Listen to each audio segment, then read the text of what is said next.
Force করতে কেন বলবে? তার মানে কি যা পারো বুঝে নাও, সেটাও বলেছেন।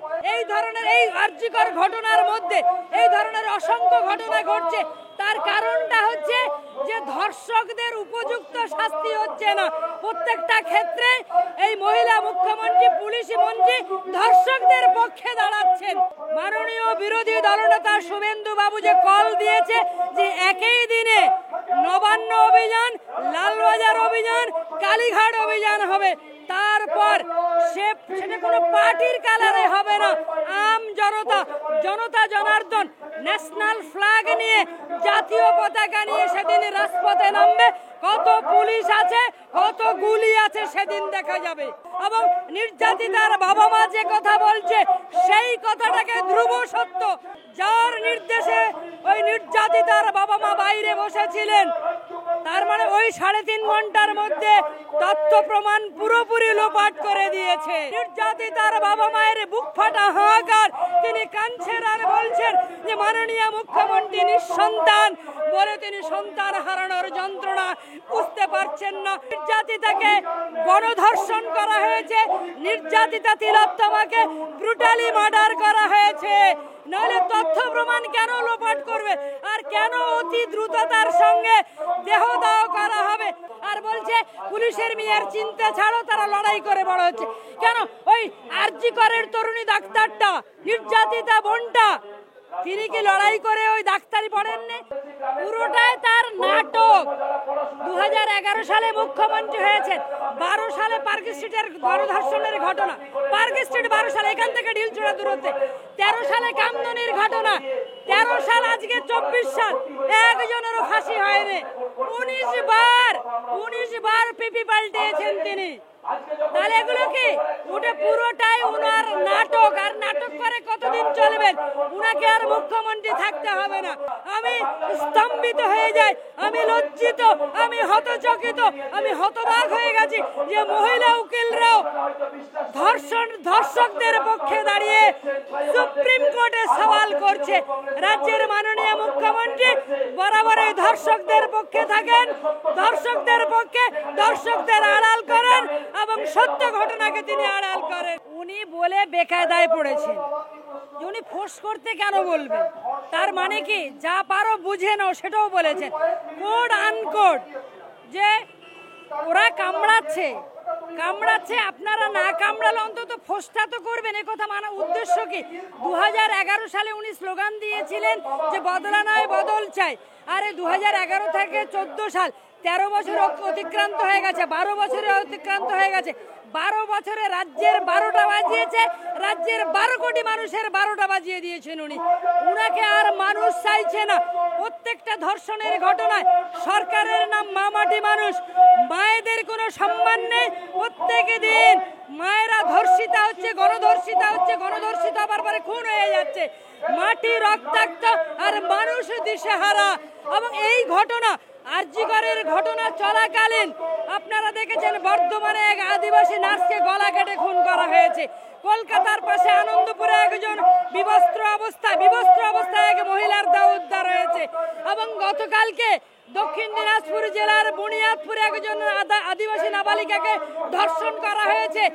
মালদাতে হয়েছে, হাবিবপুরে। এই ধরনের এই আরজিকর ঘটনার মধ্যে এই ধরনের অসংখ্য ঘটনা ঘটছে, তার কারণটা হচ্ছে যে ধর্ষকদের উপযুক্ত শাস্তি হচ্ছে না। প্রত্যেকটা ক্ষেত্রে এই মহিলা মুখ্যমন্ত্রী, পুলিশ মন্ত্রী ধর্ষকদের পক্ষে দাঁড়াচ্ছেন, তার জন্য এই অবস্থা। শুভেন্দু অধিকারী হুঁশিয়ারি দিয়েছেন যে একই দিনে লালবাজার, নবান্ন এবং কালীঘাটে অভিযান হবে। আমাদের মাননীয় বিরোধী দলনেতা শুভেন্দু অধিকারী নন্দীগ্রাম বিধানসভার সদস্য, যিনি মুখ্যমন্ত্রীকে 1956 ভোটে হারিয়ে দিয়ে ইয়েতে পাঠিয়েছিলেন, নন্দীগ্রাম থেকে কালীঘাটে পাঠিয়ে দিয়েছিলেন। সময়ের দাবি অনুযায়ী মাননীয় বিরোধী দলনেতা শুভেন্দু বাবু যে কল দিয়েছে যে একই দিনে নবান্ন অভিযান, লালবাজার অভিযান, কালীঘাট অভিযান হবে, তারপর সেটা কোনো পার্টির কালারে হবে না। জনতা জনার্দন ন্যাশনাল ফ্ল্যাগ নিয়ে, জাতীয় পতাকা নিয়ে সেদিন রাজপথে নামবে। কত পুলিশ আছে, কত গুলি আছে সেদিন দেখা যাবে। নীল চাদরে নির্যাতিতার দেহ ঢাকা ছিল, বয়ান হচ্ছে পুলিশের, এবং নির্যাতিতার মা বাবা বলছেন যে তারা দেখেছিলেন সবুজ চাদরে ঢাকা, এবং তারা যখন ফোন পেয়েছিলেন তারপরে 12টা 10-এর মধ্যে এসেছিলেন, 3:30 পর্যন্ত নির্যাতিতার দেহ দেখতে পাননি। এর মধ্যে যে চাদর বদল করে দেওয়া হয়েছে। হ্যাঁ, নির্যাতিতার বাবা মার বক্তব্যকে প্রায়োরিটি দিতে হবে। প্রথম দিন থেকে 9 তারিখ থেকে মাননীয় মুখ্যমন্ত্রীর নির্দেশে বিনীত গোয়েল পুলিশ কমিশনার আর সন্দীপ ঘোষ তৎকালীন যিনি সুপার, এবং তাদের যে এবং ডিআইজি রাজীব কুমার এবং মুখ্যমন্ত্রীর মুখ্য উপদেষ্টা যিনি আছেন বালাপন বন্দ্যোপাধ্যায়, জনগণের ট্যাক্সের টাকায় উনি রিটায়ার করেছেন। রিটায়ার করে মুখ্যমন্ত্রী ওকে ওখানে পুষতে সাদা হাসি 2.5 থেকে 3 লাখ টাকা মাইনে পান আলাপন বন্দ্যোপাধ্যায়। উনার কিন্তু চাকরি নেই। মুখ্যমন্ত্রী তার নিজস্ব উপদেষ্টা রেখেছেন, পরামর্শদাতা রেখেছেন। তো উনি নবান্নে বসবেন কেন আলাপন বন্দ্যোপাধ্যায়? উনি গিয়ে কালীঘাটে বসুক, মুখ্যমন্ত্রীর বাড়িতে বসুক। আমাদের জনগণের ট্যাক্সের টাকায় আলাপনকে দিয়ে বিবৃতি দেওয়াচ্ছেন, প্রেস বাইট দেওয়াচ্ছেন, এটা আমরা মেনে নেব না। এবং নির্যাতিতার বাবা মা যে কথা বলছে সেই কথাটাকে ধ্রুব সত্য। কারণ নির্যাতিতার বাবা মা যার যাবার তার গেল, তাদের সন্তান আর ফিরে আসবে না। সদ্য সন্তান হারানো বাবা মায়ের কি যন্ত্রণা। নির্যাতিতার বাবা মা বলছেন যে সবুজ চাদরে ঢাকা ছিল, আর এরা বলছে নীল সাদা রং, সব জিনিসে নীল দেখতে পায়, নীল চাদরে ঢাকা ছিল। আর একজন যিনি প্রথম ডেড বডি দেখেছিলেন তিনি বলছেন যে লাল চাদরে ঢাকা ছিল। মানে অপরাধী অপরাধ করে পালিয়ে যাবার সময় ক্লু রেখে যায়। এই চাদরটাই হচ্ছে ক্লু। নির্যাতিতার বাবাকে 3 বার বয়ান বদল করা হয়েছে ফোন করে। প্রথম 3 বার বয়ান বদল করেছে। তার মানেটা কি? কিছু লুকোবার চেষ্টা করছেন প্রথম থেকে। নির্যাতিতার বাবা মা বাড়ি থেকে যখন এখানে আসেন হসপিটালের বাইরে 3.5 ঘন্টা তাদের কেন বাইরে বসে রাখা হলো? এই কে বা কারা তাদেরকে বাইরে বসিয়ে রাখলো? কলকাতা পুলিশ তাদের বাইরে বসিয়ে রাখলো। যার নির্দেশে ওই নির্যাতিতার বাবা মা বাইরে বসেছিলেন, তার মানে ওই 3.5 ঘন্টার মধ্যে তথ্য প্রমাণ পুরোপুরি লোপাট করে দিয়েছে। তৃণমূলের সাংসদ, তৃণমূলের এমপি, তৃণমূলের লয়ার, তিনি বলছেন সিবিআই কিচ্ছু করতে পারবে না। তার মানে কি 5 দিনে তথ্য প্রমাণ সব লোপাট হয়ে গেছে। মুখ্যমন্ত্রীকে ধিক্কার জানায় এবং নির্যাতিতার মা যেটা বলছে যে মুখ্যমন্ত্রী নিঃসন্তান বলে তিনি কাঁদছেন। নির্যাতিতার বাবা মায়ের বুক ফাটা হাহাকার, তিনি কাঁদছেন আর বলছেন যে মাননীয় মুখ্যমন্ত্রী নিঃসন্তান বলে তিনি সন্তান হারানোর যন্ত্রণা বুঝতে পারছেন না। যে সন্তান হারানোর যন্ত্রণা কত বেদনাদায়ক, কত যন্ত্রণাদায়ক। যার সন্তান গেছে তিনি একমাত্র জানেন। এটা মুখ্যমন্ত্রী উপলব্ধি করতে পারছেন না। তিলোত্তমার মৃত্যুর সময় নিয়েও বলা হয়েছে, কারণ তার মৃত্যুর সময় দেওয়া হয়েছে ভোর 3টে থেকে 6টা, আর যেখানে দাহ কাজ করা হয়েছে শ্মশানে, সেখানে ডেথ রেজিস্টারে দেওয়া হয়েছে 12:30টার সময় মৃত্যু হয়েছে। প্রথম বলছে পরতে মিথ্যে কথা বলছে। একটা মিথ্যাকে ঢাকতে গেলে তো আর একটা মিথ্যা কথা বলতে হবে। ওরা এই ঘটনাকে, নির্যাতিতার মৃত্যুর সঠিক কারণকে ধামাচাপা দেবার জন্য প্রত্যেকটা মুহূর্তে বয়ান বদল করেছে, প্রত্যেকটা মুহূর্তে ষড়যন্ত্র করেছে তথ্য প্রমাণ লোপাট করার জন্য। এবং ডেড বডিটা অতি দ্রুত দাহ করা হয়েছে যাতে দ্বিতীয়বার পোস্টমর্টম করার সুযোগ না থাকে। এটা থেকে বোঝা যাচ্ছে যে তারা যে তথ্য দিচ্ছে জনগণের কাছে সেটা সঠিক তথ্য নয়। নির্যাতিতাকে গণধর্ষণ করা হয়েছে, নির্যাতিতা তিলোত্তমাকে ব্রুটালি মার্ডার করা হয়েছে। নাহলে তথ্য প্রমাণ কেন লোপাট করবে আর কেন অতি দ্রুততার সঙ্গে দেহদাহ করা হবে? উনার ডেড বডি যাওয়ার আগে শ্মশান ঘাটে আরো ডেড বডি ছিল, সেগুলো পরে করেছে, এই ডেড বডিটাকে আগে দাহ করেছে। এটা থেকে বোঝা যায়, সহজেই উপলব্ধি করা যায় যে তথ্য প্রমাণ লোপাট করার জন্য যা করণীয় কাজ সমস্ত করেছে করেছে এই মাননীয় মুখ্যমন্ত্রী, মহিলা মুখ্যমন্ত্রী। একজন মহিলা তরুণী ডাক্তারকে যিনি নিরাপত্তা দিতে পারলেন না, ওখানে তাকে পৃথিবী থেকে চলে যেতে হলো, তার দায়িত্ব মুখ্যমন্ত্রীকে নিতে হবে। আমি সিবিআইকে অনুরোধ করব যে মুখ্যমন্ত্রীকে আপনারা আগে অ্যারেস্ট করুন। মুখ্যমন্ত্রী অ্যারেস্ট হলে সমস্ত তথ্য বেরিয়ে যাবে, সমস্ত তথ্য বেরিয়ে যাবে।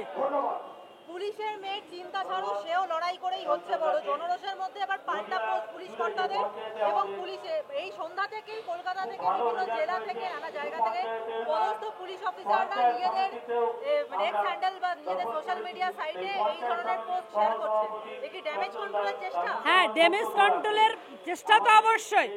পুলিশ তো তার ঘুষের টাকা তার মেয়েদেরকে বড় করছে।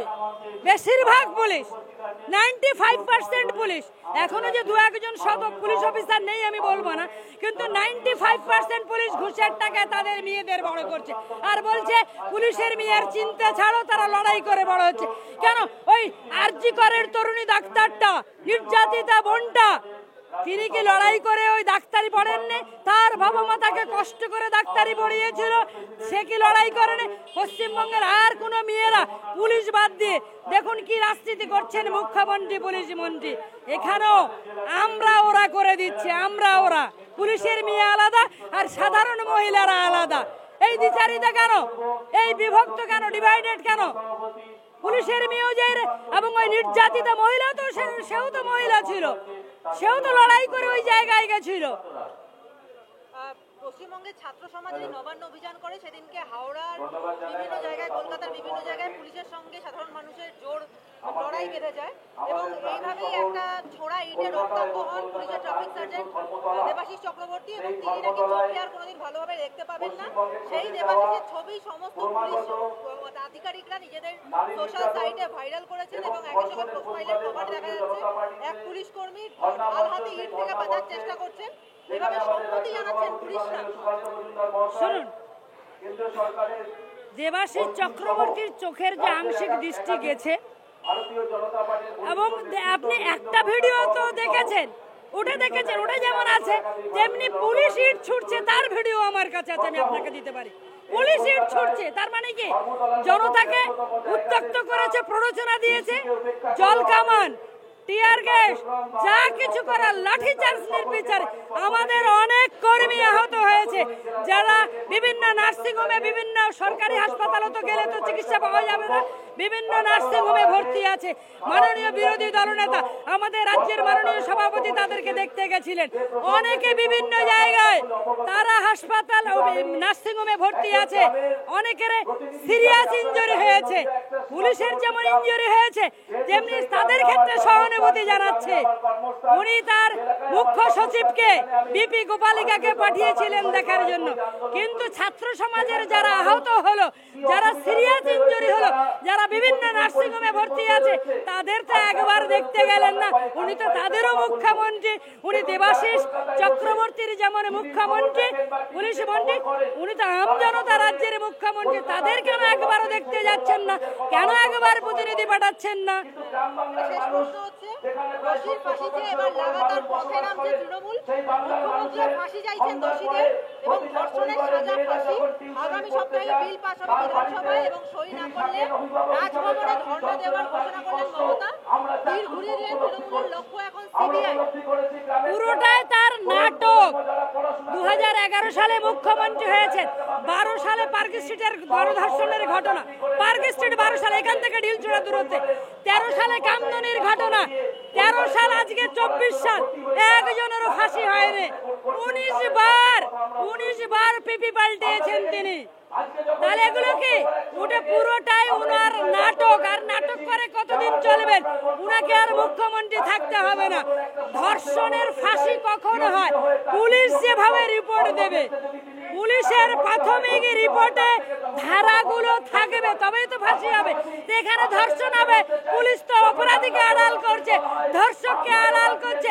তার জ্বলন্ত উদাহরণ মুখ্যমন্ত্রী ওই নির্যাতিতার বাবা মায়ের ট্যাক্সের টাকায়, নির্যাতিতার ট্যাক্সের টাকায় এবং রাজ্যের 12 কোটি মানুষের ট্যাক্সের টাকায় তাবড় তাবড় উকিলকে দাঁড় করিয়েছে মহামান্য সুপ্রিম কোর্টে কপিল সিবাল, যার হেড কপিল সিবালের নেতৃত্বে 21 জন উকিলকে দাঁড় করিয়েছে, যারা ফিস নেবে একদিন মহামান্য সুপ্রিম কোর্টে সওয়াল করার জন্য, যারা ফিস নেবে কয়েক কোটি টাকা, 21 জনকে দাঁড় করিয়েছে। তার মধ্যে মহিলা উকিল আছে 9 জন। আমি স্তম্ভিত হয়ে যাই, আমি লজ্জিত, আমি হতচকিত, আমি হতবাক হয়ে গেছি যে মহিলা উকিলরাও ধর্ষকদের পক্ষে দাঁড়িয়ে সুপ্রিম কোর্টে সওয়াল করছে। রাজ্যের মাননীয় মুখ্যমন্ত্রী বরাবর এই ধর্ষকদের পক্ষে থাকেন, ধর্ষকদের পক্ষে, ধর্ষকদের আড়াল করেন এবং সত্য ঘটনাকে তিনি আড়াল করেন। তার জন্য 21 জন তাবড় তাবড় উকিলকে তিনি দাঁড় করিয়েছেন। কেন দাঁড় করালেন উকিলকে? এতে তো বোঝা যাচ্ছে যে উনি ধর্ষকদের ফাঁসি চান না, উনি ধর্ষকদের পুষতে চান। কারণ এই ধর্ষকরা গোটা রাজ্যে 11 সাল থেকে যত ধর্ষণের ঘটনা করছে, এরাই তার ভোট ম্যানেজ করে দেয়। বুথ দখল থেকে, বুথ রেগিং থেকে, ছাপ্পা থেকে সমস্ত কিছু এই অ্যান্টি সোশ্যাল গুলো করে। তার জন্য উনি এটা নাটক করছেন যে ধর্ষণের জন্য ফাঁসি চাই। ধর্ষণের ফাঁসির আইন তো আছে, ধনঞ্জয়ের ফাঁসি হয়েছে নির্ভয়া কাণ্ডে 2012 সালে দিল্লিতে, নির্ভয়া কাণ্ডে তো ফাঁসি হয়েছে। আপনি কেন 13 বছরে একজনকেও ফাঁসি দিতে পারলেন না? আপনি এখানে ফাঁসি দেওয়াতে পারলেন না, মানে এখানে কি করেছে? পুলিশ যে রিপোর্ট দেবে, কোর্টে যে রিপোর্ট দেবে পুলিশ, সেখানে তো ধারাটা নেই। পুলিশ তো লঘু ধারা দিয়েছে। ধর্ষকদের পক্ষে দাঁড়িয়ে পুলিশ দিচ্ছে বেলেবেল ধারা। তাহলে বিচার কি করে হবে? ওটা ওর পুরোপুরি গিমিক, পুরোপুরি নাটক। এই নাটক রাজ্যের মানুষ মানবে না। রাজ্যের আম জনতা, রাজ্যের সাধারণ মা বোনেরা সবাই রাস্তায় নেমেছে জাস্টিস ফর রাজ্যকার। এক দফা এক দাবি, এক দফা মুখ্যমন্ত্রীর পদত্যাগ।